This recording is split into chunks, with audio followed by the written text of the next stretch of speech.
Halloween Ends is about to hit theaters, and it serves as the official conclusion to the Halloween franchise that started all the way back in 1978. If you need a quick recap or refresher of everything that's happened in the Halloween film series so far, don't worry, this video has you covered. This is everything you need to know before watching Halloween Ends. The original 1978 Halloween starts way back in 1963, when a 6-year-old Michael Myers stabs his older sister to death after she has sex with her boyfriend. Cut to 1978, and an adult Michael Myers has broken out of Smith's Grove Sanitarium, just as his psychiatrist Dr. Samuel Loomis and Loomis's assistant Marion Chambers arrive to transport him to a court hearing that would potentially keep Michael locked up for good. On Michael's way back to his hometown of Haddonfield, he kills a mechanic and takes his signature coveralls, and steals his infamous mask and knives from a hardware store. As Dr. Loomis teams up with Sheriff Brackett to hunt him down and lock him back up forever, Michael begins stalking high school student Laurie Strode after seeing her at his childhood home. On Halloween night, Laurie is babysitting Tommy Doyle, a young outcast picked on by other kids at school like the bully Lonnie Elam. Across the street, Laurie's best friend Andi Brackett, the sheriff's daughter, babysits Lindsay Wallace. Eventually, Andi drops Lindsay off with Laurie so she can go hook up with her boyfriend Paul.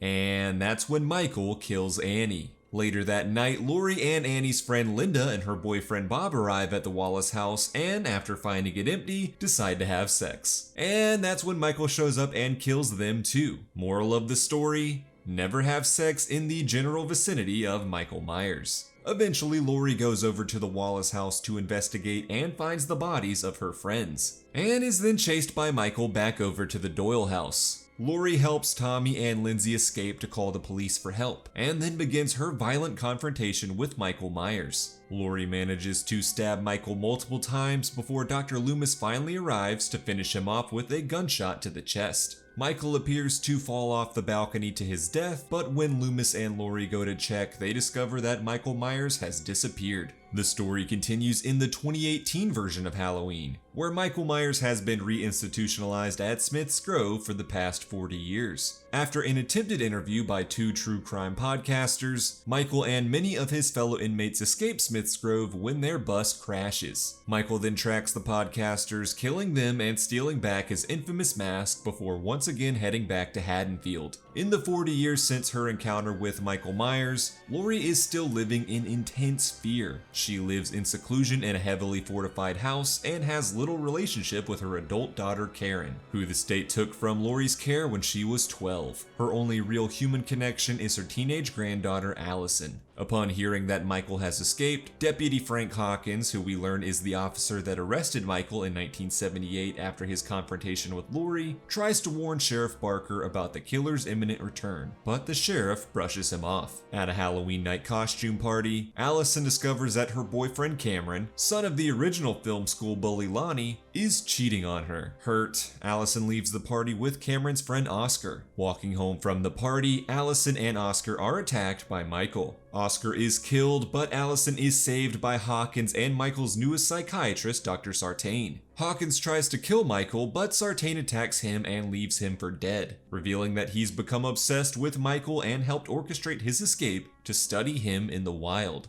This immediately backfires on Sartain, who is swiftly killed by Michael. During this chaos, Allyson manages to flee from the scene. Laurie, Karen, and Karen's husband Ray all arrive at Laurie's fortified home to protect themselves. When Michael arrives at the house in a stolen cop car, Ray goes out to speak with who he thinks are the police. Michael then reveals himself and strangles Ray to death. Laurie makes sure Karen is tucked away safely and then prepares for her showdown with Michael Myers. They trade blows, and Michael ends up stabbing Laurie and pushing her over a balcony. When Michael looks down at her body, he sees that it's missing, in a nice reversal of the ending of the original film. When Allyson arrives at Laurie's home, the 3 generations of Strode women team up to fight Michael, shooting him and locking him up in the basement before setting the entire house ablaze. As Karen and Allyson rush a stabbed Laurie to the hospital, the Strode house continues to burn with a still breathing Michael trapped inside.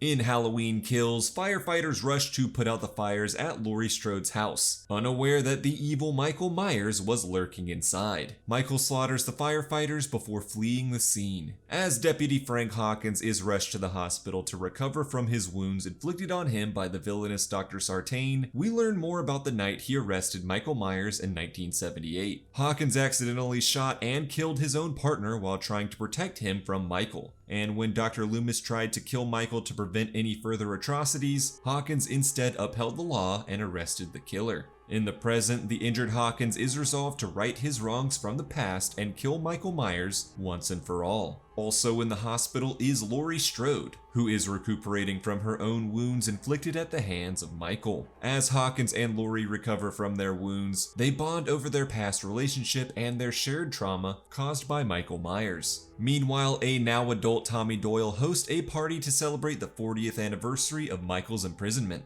Other attendees at the party include fellow survivors Marion Chambers, Lindsay Wallace, and Lonnie Elam. Upon hearing that Michael has escaped and was on a new killing spree, Tommy forms a mob of vengeful Haddonfield residents to hunt down and kill Michael. Allyson reconciles with her boyfriend Cameron Elam, and they join Tommy's mob to avenge the death of Allison's father. As the mob tracks Michael and deduce that he is heading toward his childhood home, the killer murders Marion Chambers and injures Lindsay. Tommy takes Lindsay to the hospital, where he is reunited with Haddonfield's former sheriff, Lee Brackett. Meanwhile, Lance Tivoli, a fellow escape patient from Smith's Grove, wanders into the hospital and is mistaken by the mob to be Michael Myers. They pursue and attack the confused and defenseless man, despite Karen pleading for them to stop as they had the wrong guy. With nowhere to run, Lance is forced to jump out of a window and kill himself. Meanwhile, Lonnie, Cameron, and Allyson arrive at Michael's childhood home and decide to go inside to confront the killer. Michael murders Lonnie and Cameron, but as he attempts to kill Allyson, Karen arrives and stabs him with a pitchfork. The injured Michael chases Karen, who leads him directly into Tommy's mob.